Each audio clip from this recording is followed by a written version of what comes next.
Hai, assalamualaikum warahmatullahi wabarakatuh. Salam jumpa pemirsa TVRI Sumatera Selatan dimanapun Anda berada. Jumpa lagi dengan saya Arya Kasari dalam podcast TVRI Bicara.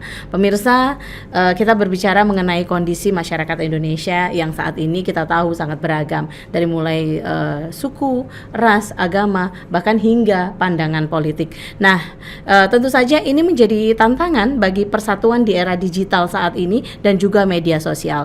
Di sini letak pentingnya kembali memahami nilai-nilai Pancasila. Dan kebetulan hari ini tanggal 1 Juni kita juga memperingati Hari Lahir Pancasila. Sudah hadir di studio hari ini yang akan kita akan membahas tema Pancasila sebagai perekat bangsa. Narasumber kita begitu spesial hari ini, Mas Muhammad Arif Setiawan SOS MAG yang merupakan akademisi FISIP UIN Raden Fatah Palembang dan juga sebagai dosen pengampu mata kuliah Pancasila. Pas sekali ya pemirsa ya. Kita sapa terlebih dahulu. Assalamualaikum Mas Arif, apa kabar? Waalaikumsalam. Sehat. Sehat ya. Sehat, seger ya. Ini ngomongin masalah Pancasila ini ya, simbol dari negara kita gitu ya.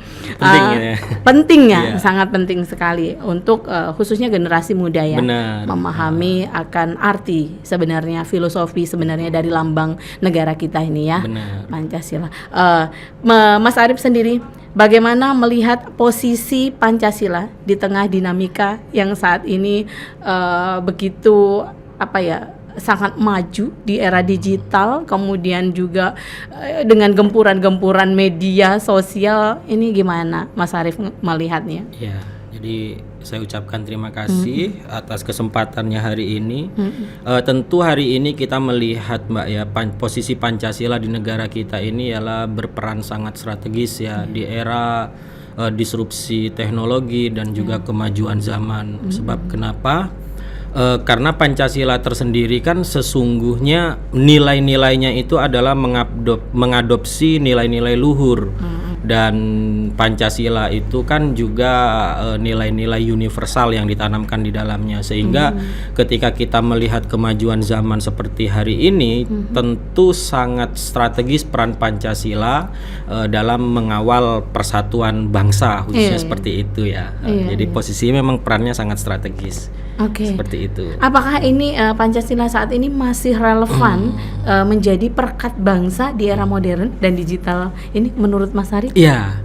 Kalau bicara soal relevan tentu sangat ya. Karena kan gini, kita tahu bahwa era perkembangan teknologi dan digital hari ini kita dipertontonkan dan kita dapat melihat secara nyata, apalagi khususnya di media sosial itu kan banyak ujaran kebencian, hoax atau saling caci dan lain sebagainya. Nah, dengan kehadiran Pancasila harusnya itu semua dapat diselesaikan dan menjadi solusi kehadiran Pancasila ini di tengah hiruk pikuk kekacauan di media sosial ya khususnya. Karena kan bahaya ini Mbak, karena kekacauan di media sosial ini kadang juga bisa ditarik ke kehidupan sehari-hari seperti itu. Jadi tentu sangat-sangat relevan dan mempunyai peran yang sangat strategis di dalamnya Pancasila ini. Baiklah. Ini kan kita dari kecil nih ya, khususnya untuk anak-anak tingkat sekolah dasar pun ya harus dianjurkan sudah hafal nih Pancasila. Sekedar hafal kah? Karena memang kalau kita memaknai dalam isi dari Pancasila itu memang sangat dalam, ketuhanan yang Maha Esa, kemanusiaan yang adil dan beradab, persatuan, kerakyatan, kemusyawaratan ya yang keempat, dan keadilan sosial. Nah, ini kan bagaimana nih caranya generasi muda agar tidak hanya hafal tentang isi dan makna dari Pancasila itu? Ya, jadi Mbak Ayi benar bahwa gini ya, kalau bicara soal hal yang disampaikan tadi, tentu kita akan berpikir ternyata itu bagian dari tantangan bangsa kita hari ini. Karena tantangan terbesarnya salah satunya adalah bagaimana kita selaku generasi penerus bangsa itu dapat menginternalisasi nilai-nilai Pancasila dalam kehidupan sehari-hari. Nah, jadi dari situ pertanyaan tersebut, maka tadi kita bisa menyimpulkan apakah perilaku kita ini sesuai dengan nilai-nilai Pancasila atau malah sebaliknya, ya kan? Kalau soal Pancasila diterapkan sudah dari sejak dini ya, pendidikan dasar, menengah, bahkan di level universitas perguruan tinggi pun juga masih ada sebagai mata kuliah umum. Tapi kalau hanya sebatas dihafal ya saya kira untuk mewujudkan persatuan dan kedamaian itu sulit. Tapi kalau bisa menerapkan nilai-nilainya diinternalisasi dalam perilaku kehidupan sehari-hari, nah tentu itu akan mengurangi yang kekacauan atau kegaduhan yang sering terjadi dan kita saksikan secara bersama. Sebagai contoh gini ya, pada sila 1 itu kan adalah nilai ketuhanan. Nah, dan di situ tidak ada secara spesifik yang dijelaskan ketuhanan menurut agama apa kan enggak. Nah, karena di situ nilainya universal. Nah, pada dasarnya semua agama itu tidak ada ajaran universalnya itu tidak ada yang mengajarkan kejahatan atau kejelean. Semua agama pasti akan mengajarkan kebaikan. Jadi adanya toleransi, adanya perdamaian. Saya aku yakin semua agama mengajarkan secara nilai universal ajarannya, ya kan? Dan karena kami Muslim ya, terus Muslim pun juga di dalam Al-Qur'an kan juga dijelaskan ya bahwa kami ciptakan engkau berbangsa-bangsa, bersuku-suku agar kamu saling mengenal ya, dalam surat Al-Hujurat itu juga itu kan memberikan arti dan makna terhadap kami selaku umat muslim ya khususnya. Nah, itu untuk bahwa perbedaan, keberagaman, nah ini adalah sunatullah. Jadi memang pasti terjadi dan memang pasti ada. Untuk itu ketika kita menerapkan nilai-nilai Pancasila dalam kehidupan sehari-hari, saya kira itu yang menjadi solusi ya atas yang disampaikan Mbak tadi kan, karena itu menjadi tantangan besar untuk kita semua, bahwa jangan sampai nilai ini Pancasilanya hanya dihafal gitu loh. Kalau dihafal ya semua orang bisa. Betul. Tapi kalau dalam perilakunya lupa dari hafalannya, ini yang jadi repot. Kira-kira seperti itu Mbak ya. Iya. Nah, jadi ini juga menjadi sebuah tantangan tersendiri ya bener. untuk Mas Apalagi Arif. di era hari ini kan teknologi yang semakin maju, sulit untuk dikendalikan, ya kan? Arus informasi sulit untuk dikendalikan. Tentu itu menambah tantangan bagi kita bersama selalu generasi penerus bangsa. Seperti itu. Nah, Mas Arif kan memang selaku dosen pengampu mata kuliah Pancasila nih ya. Ini kan juga pasti akan banyak bertemu dengan karakteristik anak-anak bangsa para mahasiswa yang emang sekarang pemikirannya jauh lebih out of the box gitu. Benar, ya. Katakanlah seperti itu. Nah, kalau menurut Mas Arif bagaimana bisa nih mengetok tularkan bahwa ini loh pemahaman tentang Pancasila, makna dan filosofi dari isi Pancasila itu kepada mahasiswanya. Iya. Jadi gini, Mbak ya. Dalam sebuah pembelajaran di ruang kelas, ketika kami mengajar, kami juga melakukan sebuah ilustrasi dan menanamkan pemahaman kepada mereka, khususnya mahasiswa, bahwa apa yang kita lakukan di dalam ruang kelas itu bagian dari penerapan nilai Pancasila. Jadi pembelajaran itu juga saya sampaikan, itu bagian dari penerapan nilai Pancasila, karena di situ terkandung makna banyak sekali. Contoh, karena kita ini beragam ya, dalam satu kelas misal ada 30 orang mahasiswa dan saya dosen pengampu 1 orang, artinya berjumlah 31. Ini kan tentu secara pandangan itu berbeda. Iya kan? Betul. Secara suku juga berbeda. Betul. Ya kan? Artinya beragam gitu loh. Nah, maka dengan bersatunya kita di situ di dalam ruang kelas, maka saya sampaikan ya ini bagian dari penerapan nilai Pancasila. Dan pelaksanaan pembelajaran ini juga kita menerapkan nilai Pancasila bahwa sila kelima gitu loh.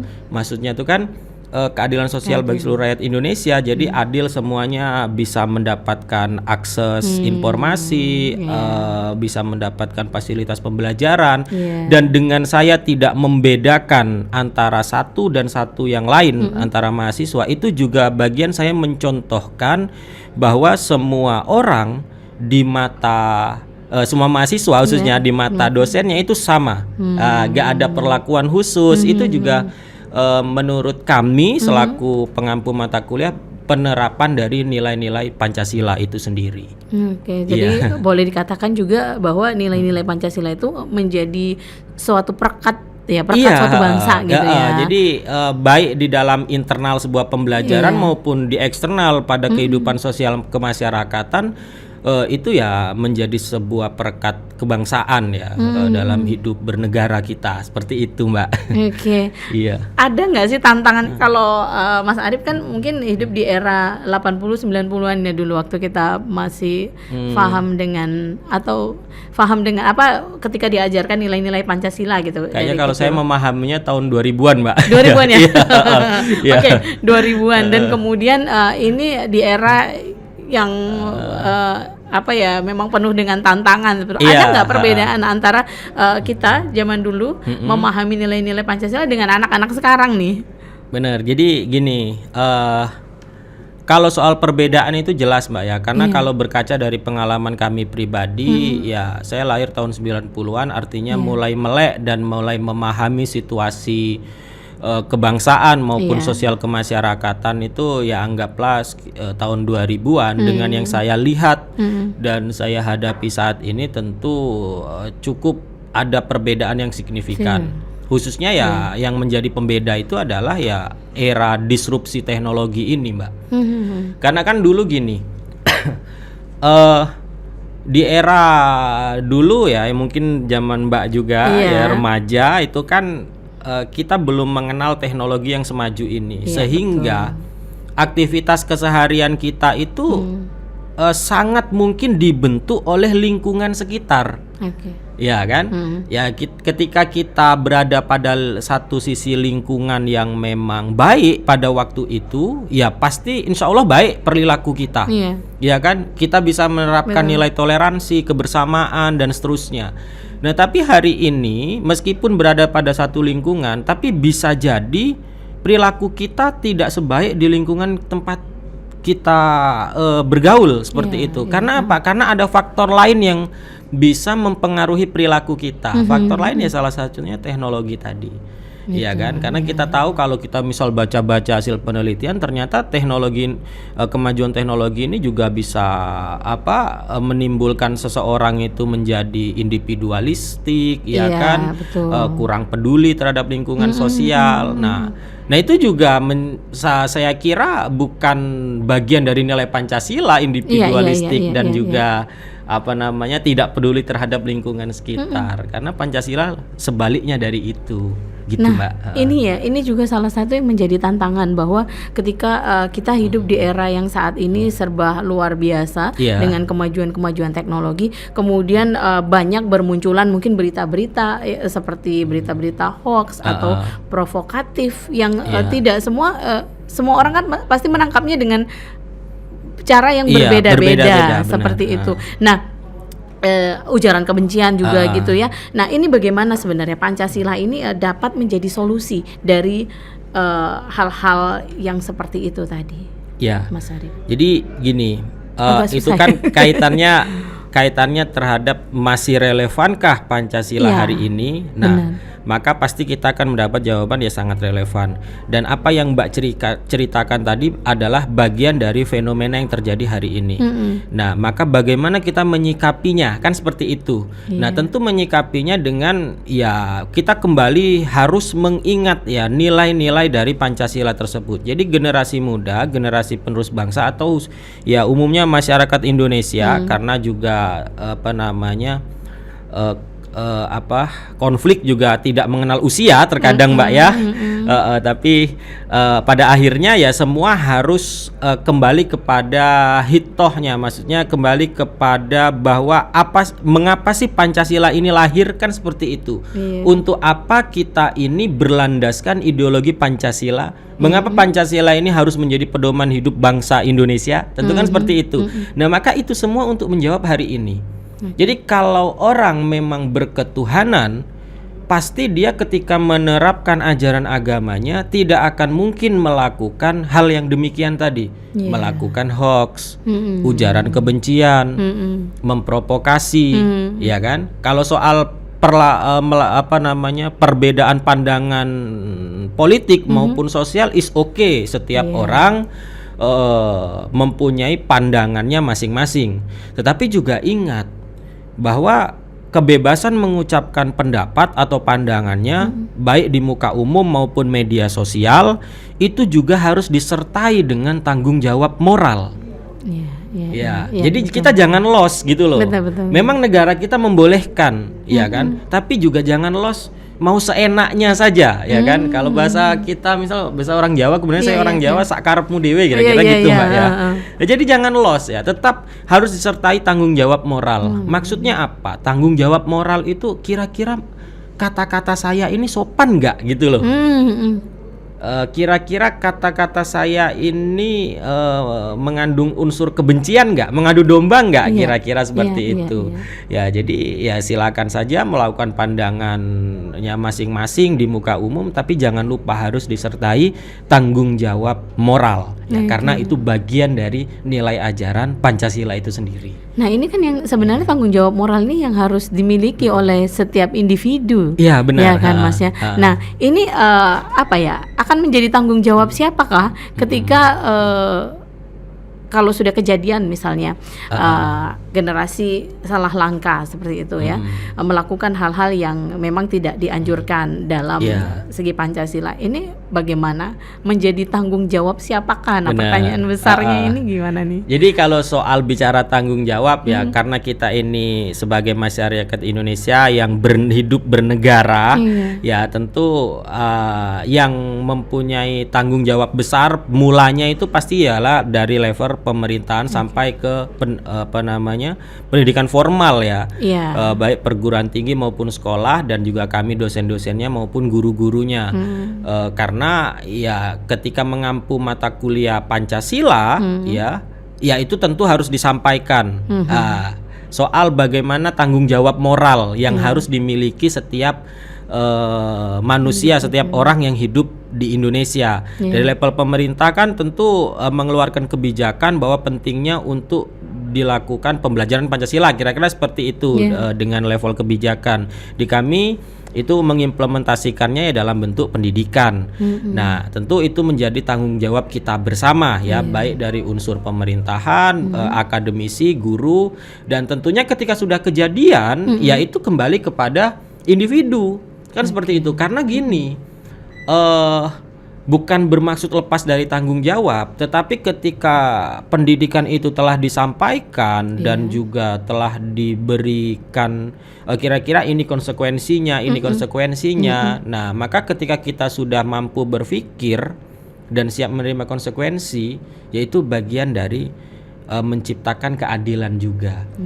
Ya kan itu juga. Jadi ketika jadi menurut saya punishment itu juga bagian dari implementasi nilai Pancasila, menciptakan sebuah keadilan. Ya kan gitu. Jadi kita salah ya karena negara kita negara hukum, berlandaskan Pancasila, ya orang yang salah ya atas apa yang dilakukan dia ya tentu harus mendapat punishment atau hukuman, dan itu adalah salah satu implementasi nilai dari keadilan. Jadi yang bertanggung jawab besar salah satunya adalah pihak tenaga pendidik ya, akademisi. Ya kami bertanggung jawab untuk menyampaikan, kamu salah loh kalau gitu, nanti kamu kena punishment seperti ini loh. Nah artinya kalau kamu salah terus orang menghukummu atau negara menghukummu, ya jangan kamu kira-kira nggak terima kan gitu. Betul. Jadi kalau kembali kan untuk menciptakan keadilan kan harus seperti itu, negara menerjemahkannya seperti itu. Iya, ya pemahaman itu ya kami sampaikan kira-kira. Baik. Nah mungkin juga ini kalau kita tadi membahas dari segi apa sih Pancasila, maknanya, filosofinya gitu ya. Nah tapi kan tidak hanya lurus saja gitu ya, maksudnya ada hal-hal yang juga mencederai nilai-nilai Pancasila itu sendiri. Kemudian tindakan-tindakan yang tidak sesuai dengan nilai Pancasila. Ini bagaimana nih tugas kita juga sebagai masyarakat gitu untuk segera meluruskan ini, jangan sampai betul-betul nanti Pancasila hilang gitu dari peradaban kehidupan kita. Dari hati kita gitu ya sebagai bangsa Indonesia gitu. Iya, jadi gini Mbak ya, saya akan berpikir gini. memang saya kira perlu dimasifkan lagi ya sosialisasi dan pemahaman nilai-nilai Pancasila bagi masyarakat ya. Umum ya. Jadi bukan hanya bagi pelajar atau mahasiswa tapi umum. Sebab kenapa? Lagi-lagi kita diingatkan bahwa Pancasila ini memasuki semua aspek kehidupan kita. Betul. Kenapa juga penting kok untuk masyarakat ini memahami? Karena hari ini juga masyarakat sudah menggunakan media digital. Nah, aktivitas keseharian masyarakat ya, masyarakat umum juga itu berkaitan dengan nilai Pancasila. Bahkan di pasar pun saya kira orang berdagang itu juga harus menerapkan nilai Pancasila, Mbak. Sebagai contoh gini, ada misal saya pedagang di pasar, terus saya melakukan kecurangan. Misal saya jualan apa, terus ya kan, misal jualan apa, misal jualan cabai misal. Nah itu saya melakukan kecurangan, ya dengan timbangan dikurangi. Artinya saya itu berdagang tidak sesuai nilai Pancasila, karena tidak adil. Betul. Ya kan. Nah itu pentingnya, makanya masyarakat umum pun juga perlu dilakukan penyuluhan ataupun advokasi bahwa apa yang kamu lakukan dalam keseharian itu juga masuk dalam nilai-nilai Pancasila. Gitu. Jadi orang berdagang pun juga kalau dalam perspektif Pancasila juga bisa dilihat gitu loh. Kalau dia berdagang dengan jujur ya kan, dengan adil, ya itu menjalankan nilai Pancasila. Iya kan, tidak merugikan orang lain kan gitu. Tapi kalau misal kita curang, itu kan tidak adil. Kalau tidak adil dapat merugikan orang lain. Nah, orang yang belanja kira-kira seperti itu. Jadi penting. Jadi dari level RT ya sampai ke misal terendah terendah RT, RW sampai ke desa atau lurah. Nah, jadi jangan hanya diambil di pos-pos strategis saja seperti kalangan pelajar atau mahasiswa. Tapi masyarakat juga perlu dilakukan penyuluhan lagi, dilakukan advokasi. Oh seperti ini loh Pancasila. Bagaimana sih perilaku yang ideal berdasarkan nilai-nilai Pancasila? Nah kira-kira seperti itu pertanyaan-pertanyaan sederhananya. Jadi supaya kita dapat mendapatkan sebuah role model. Oh masyarakat melihat oh seperti ini loh. Kalau kamu berdagang seperti ini loh gitu loh. Kalau kamu bermedia sosial seperti ini loh. Etikanya. Iya etikanya. Nah itu kan kita bagian dari menerapkan nilai-nilai Pancasila dalam kehidupan sehari-hari kita hari ini. Baik, nah Mas Arief sendiri sebagai akademisi gitu ya, pernah nggak menemukan anggapan bahwa di Gen Z ini khususnya ya, bahwa Pancasila itu kuno atau hanya sekedar lambang atau formalitas saja seperti itu? Ya saya kira gini, kalau anggapan secara langsung sih saya belum menemukan ya selama pengalaman saya mengajar. Tetapi kalau dilihat dari perilaku ya terkadang saya melihat perilaku itu menunjukkan tidak seseorang tersebut tidak Pancasilais gitu loh. Dengan ya dengan intoleran kira-kira perilakunya tersebut ya. Nah tapi ya itu menjadi tantangan kami lagi ya Gimana?